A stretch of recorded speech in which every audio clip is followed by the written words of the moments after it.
Hi friends అందరికీ. ఇది వచ్చేసి పెరుగు మీగడ అనమాట. ఇలా పెరుగు డైలీ మీగడ అయితే తీసేసి ఇలా బాక్స్లో పెడతాను, ఫ్రిడ్జ్లో పెట్టేసుకుంటాను. ఇప్పుడు బాక్స్ ఫుల్ అయింది కాబట్టి నేను నెయ్యి తయారు చేసుకుందామని అయితే తీసాను.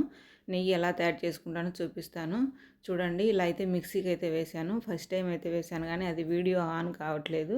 ఇప్పుడు సెకండ్ టైం అయితే వేస్తున్నాను. ఇలా మిక్సీకి వేసేసుకుంటానండి నేను నెయ్యి.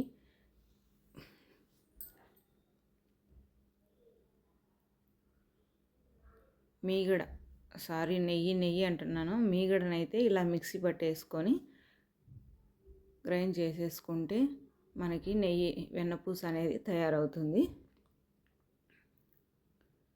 ఇదిగోండి చూడండి ఎలా తయారైందో. ఇప్పుడు కూల్ వాటర్ అయితే పోసుకుంటే ఇంకా మనకి బాగా ఈజీగా అయితే వచ్చేస్తుంది వెన్నపూస. చూడండి ఎంత బాగా వచ్చిందో వెన్నపూస. ఇలా కొంచెం కొంచెం మీగడని మనం ఇంట్లోనే స్టోర్ చేసుకొని నెయ్యి అయితే తయారు చేసుకున్నామంటే చాలా బాగుంటుంది. నేను ఎప్పుడైనా మా ఇంట్లోనే తయారు చేసుకుంటాను, బయటిది అయితే కొననండి నేను. చూడండి ఎంత బాగా వచ్చిందో. ఇప్పుడు మళ్ళీ ఒకసారి వాటర్లో పోసి 1 నిమిషం పాటు ఉంచాలి, ఎందుకంటే పులుపు స్మెల్ అనేది పోతుంది. ఇలా వాటర్లో అనేసి ఇప్పుడు మనము ఒక పాత్రలో అయితే తీసుకోవాలి దీన్ని. ఈ వెన్నపూసని నేను ప్రతిసారి నెయ్యి చేసుకున్నప్పుడల్లా ఈ పాత్రలోనే చేసుకుంటాను. సపరేట్గా అయితే పెట్టుకుంటానండి ఒక పాత్ర అనమాట. చూడండి నాకైతే ఎంత వెన్నపూస వచ్చిందో.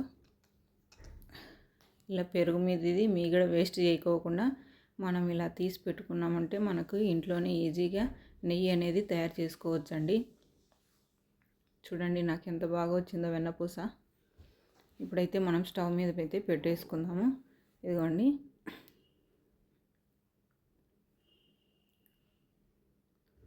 ఇప్పుడైతే స్టవ్ ఆన్ చేస్తున్నాను.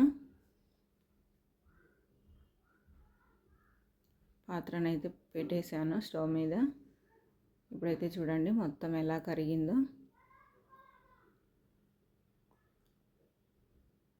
బాగా అలా ఉడుకుతూ మంచి స్మెల్ అయితే వచ్చేస్తుంది. చూడండి స్మెల్ అయితే అదిరిపోయిందండి.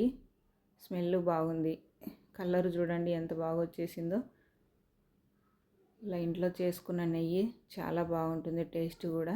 ఉడగట్టేసాను చూడండి. నేను ఇంట్లోనే డైలీ చేసుకుంటానండి ఇలాగే నెయ్యి. చూడండి నాకు 1/2 కిలో నెయ్యి అయితే వచ్చేసింది. మనం ఇంట్లో తయారు చేసుకున్న నెయ్యితో ఏమైనా చేసుకున్నా కూడా టేస్ట్ అయితే బాగుంటాయి. చూడండి నెయ్యి ఎంత బాగా వచ్చిందో. కొంచెం ఓపికతో మనం ఇంట్లోనే తయారు చేసుకున్నామంటే మంచి టేస్టీ నెయ్యి అయితే తయారవుతుందండి. ఇదిగోండి నెయ్యి. నాకైతే ఇంత నెయ్యి అయితే వచ్చేసింది. చూసారండి. వీడియో కనుక నచ్చితే లైక్ అయితే ఇవ్వండి, సబ్స్క్రైబ్ చేసుకోండి.